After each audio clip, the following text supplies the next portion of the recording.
Hey guys, welcome to Celia's Playlists. Today I am here with singer-songwriter Daniel John from Perth, Western Australia. Dan, how's it going? Hey Celia, how are you? I'm good. Welcome to the show. I want to start out with your musical history. So tell me a little bit about your background. Great, yeah. I am a jazz trained guitar player, and I've been playing music for roughly 32, 33 years. Um, and I've always played guitar, played piano, bass, bit of drums, bit of everything.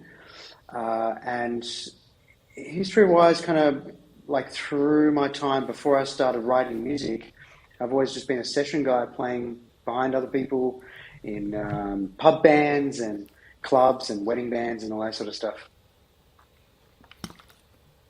So how did you get into writing your own stuff if you were doing things with other people in like a backing band?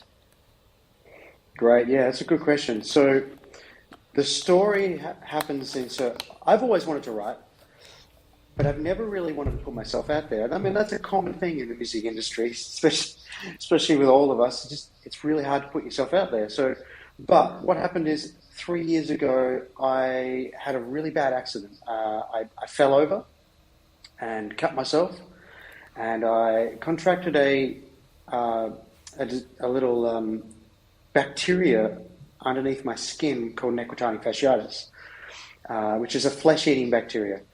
And it's hard to see, but I am wearing a sleeve because it ate most of the skin off my arm, and it put me in hospital for quite a long time. Went into a coma, spent about 9 days in a coma on life support, and uh, then spent the next 12 months in recovery. I had to learn how to walk again. I was in bed for quite a long time in a lot of pain, and I could not use my left arm, this arm here, which is my fretting arm.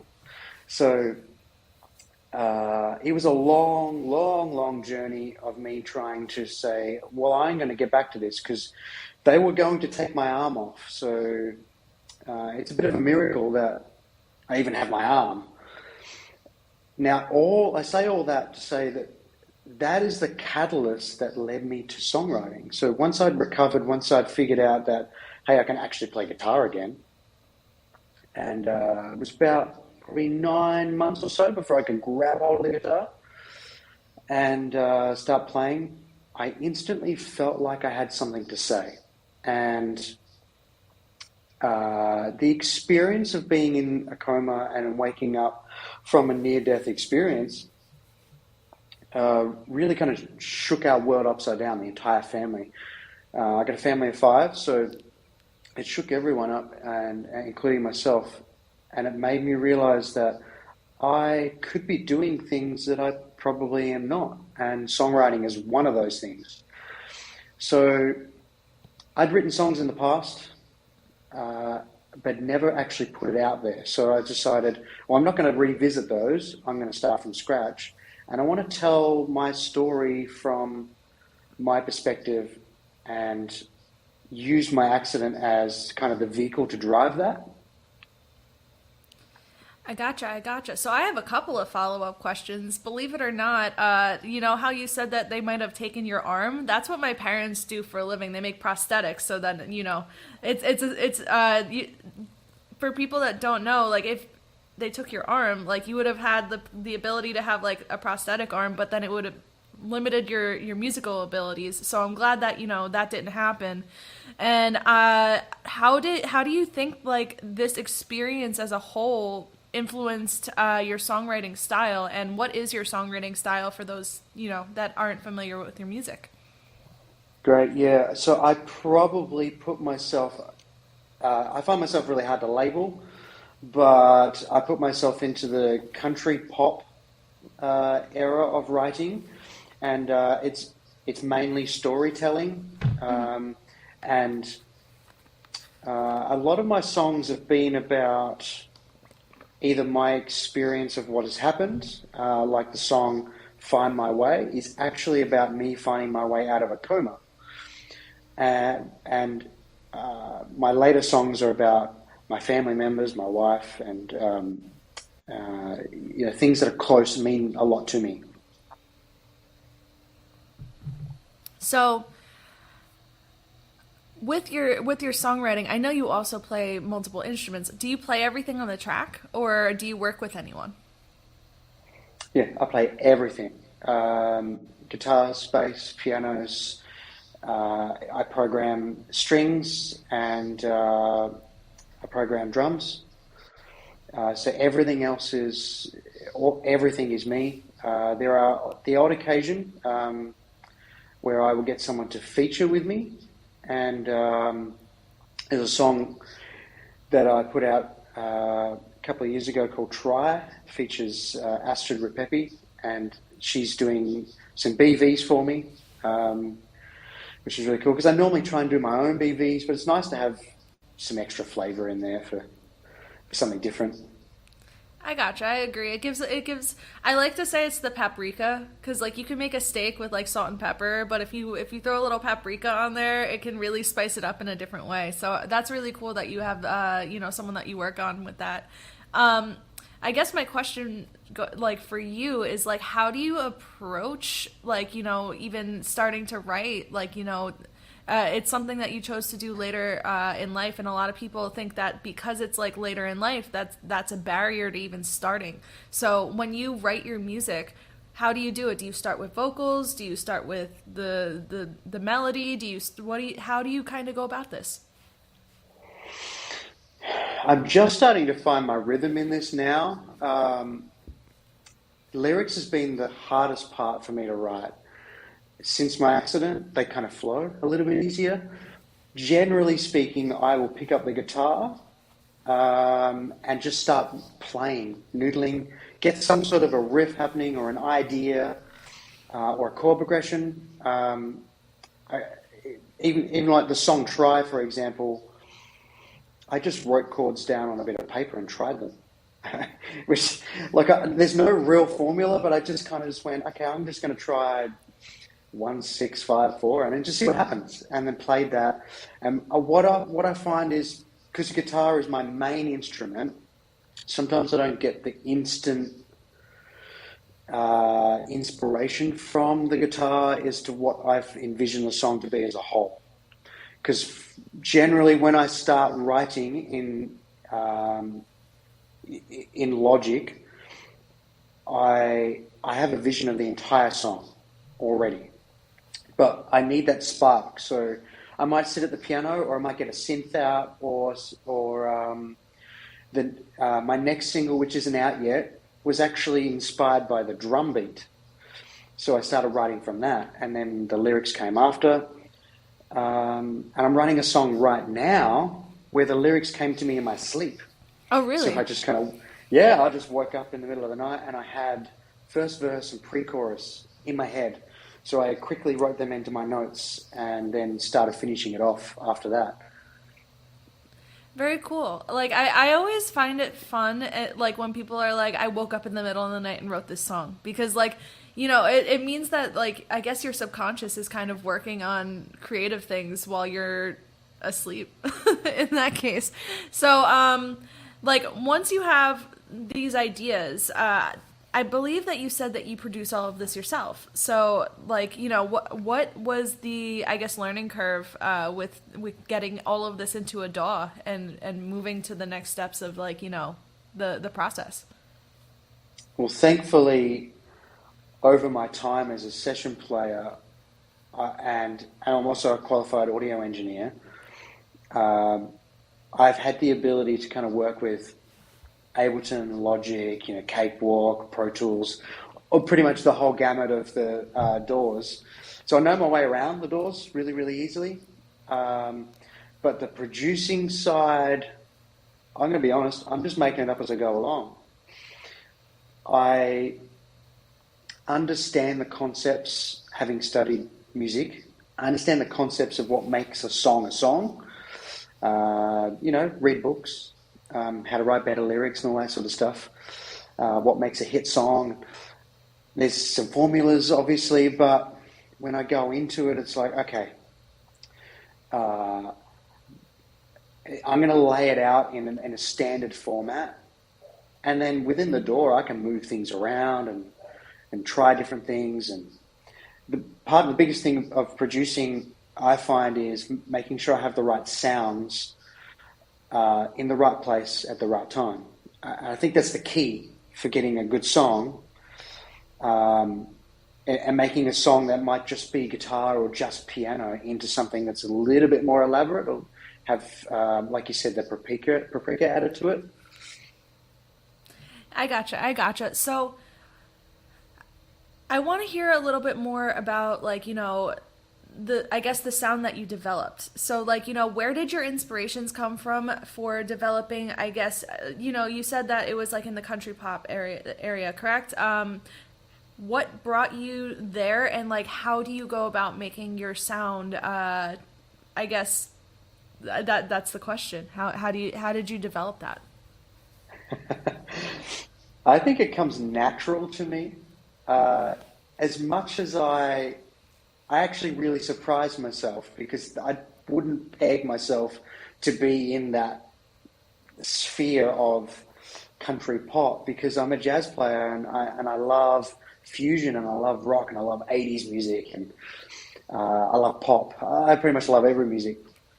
Um, but the music that really kind of gets to me, the stuff that I always listen to in the car or put on when I get a chance to listen to music is, like Bonnie Raitt, amazing singer-songwriter, the Landreth brothers, Ariel Posen, Robin Ford, Larry Carlton, Sting. I love Sting's songwriting. Um, and there's a band, one of my favorite all-time bands from Australia called Southern Sons. If you haven't heard of them, check them out. They're incredible if you love 80s music. I just love the songwriting style, and that's been a massive influence for me.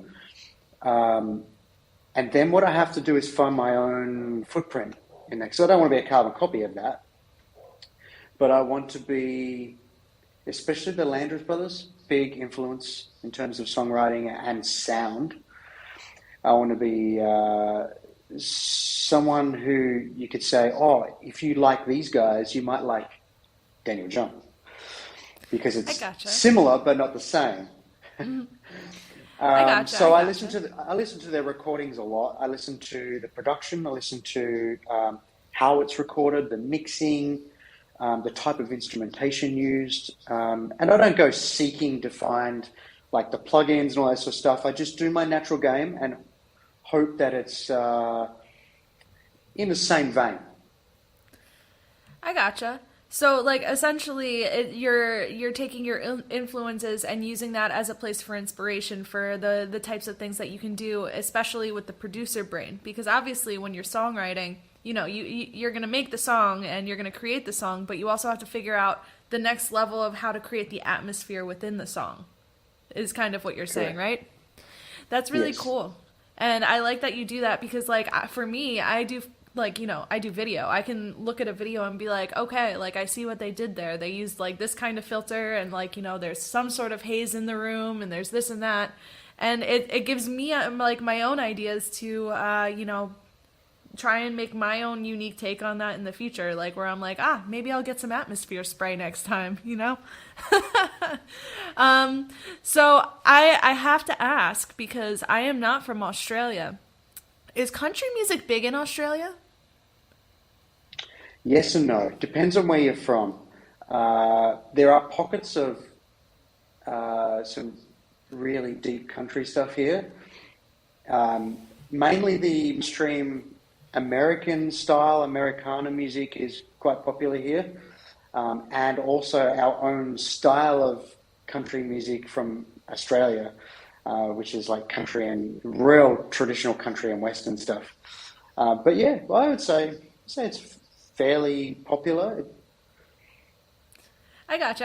I only ask because, like, when you think country, like, I think, like, Nashville. Like, that's where my Yes. brain jumps for country. And you are on the opposite side of the world from me right now because you are in Australia and I am in New York. So whenever someone is from somewhere different and interesting, I'm like, so what is it like over there? What is the scene like? So I had to ask. So, Daniel, I want to ask you the question that I ask everyone on this show, and it is, if someone was trying to get into music now and you could take this in any direction, what would be your advice to them? It's It's great. a That's a big good question. question. It's a big It is one. a big question. Yeah, it's multifaceted too. Look, I think the first thing I'd always say is just do it. Honestly, there is so much art out there. There is so much music. There's so much creativity out there, and it's really daunting, especially in the day and age of social media and being able to see everybody's creativity right there on your phone in front of your face. It can be really daunting, and sometimes it's really hard to find, where do I fit in that slice? Do I fit? How do I fit? Um, do I look right? Do I have the right sound? All that sort of stuff. And I've come to realize, especially as I've gotten older, that there is somebody out there that's going to appreciate your art, no matter what it is. And I mean, for example, I've listened to lots and lots of Spotify playlists and just been blown away by the amount of talent from the tiniest parts of the globe that you've never heard of, ever. And it just blows my mind, because it's like, wow, man, if that person had never put themselves out there, I would never know that. I've never have heard that. And I think everybody in the world needs the chance to, if you want to start writing music, they need the opportunity to hear you, and don't get bogged down in whether it's like a big thing. Define what it means to make it, um, which is a whole nother story. But I think the point is, give it a go. Like, put yourself out there, write something, and I guarantee you there will be somebody that will gravitate towards your music, like it, be touched by it. I mean, that's really my hope, is in anything that I write.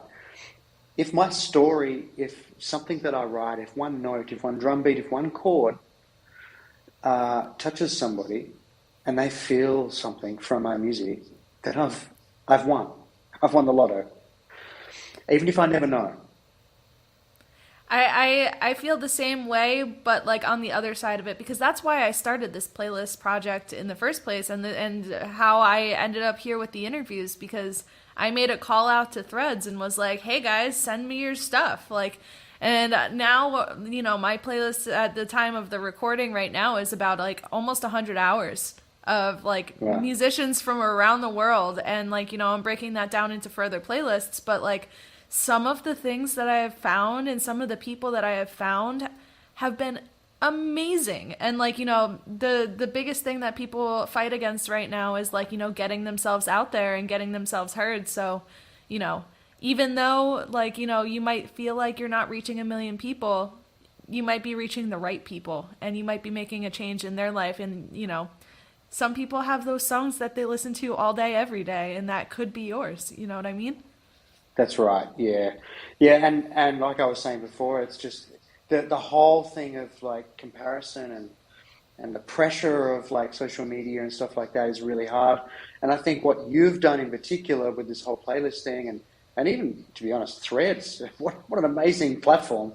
Threads is great. Uh, oh man, since joining, it's just been incredible to connect with people that I would never have previously met before on any other social platform.